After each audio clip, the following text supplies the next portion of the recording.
ગુજરાતના ગોંડલના રીબડા ગામના અમિત ખૂંટે આત્મહત્યા કરી હતી. યુવાન સામે દુષ્કર્મનો આરોપ લાગ્યો હતો. મળતા અહેવાલ પ્રમાણે અમિત ખૂંટની સ્યુસાઇડ નોટ સામે આવી છે, જેમાં અમિત ખૂંટે સ્યુસાઇડ નોટમાં અનિરુદ્ધસિંહ રીબડા અને રાજદીપસિંહ રીબડાના નામનો ઉલ્લેખ કરવામાં આવ્યો છે.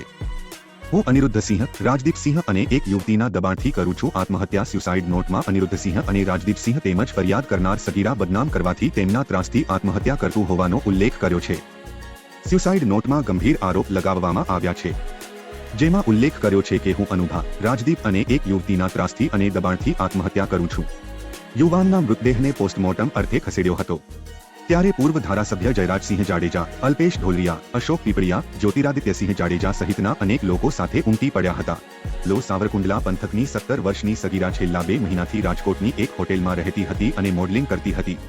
આ સમય દરમિયાન તેણે રીબડા ગામના અમિત દામજી ખૂંટ નામના પટેલ યુવાન સાથે સપ્તાહ પહેલા જ પરિચય થયો હતો અને બંને અવારનવાર મળતા હતા.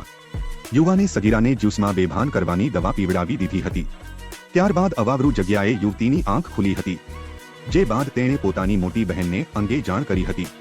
હાલે સગીરાને સારવાર અર્થે હોસ્પિટલમાં ખસેડવામાં આવી હતી. બીજી તરફ આ મામલે વધુ કાયદેસરની કાર્યવાહી હાથ ધરતા પોલીસ ફરિયાદ નોંધી ફરાર યુવકની શોધખોળ હાથ ધરી હતી.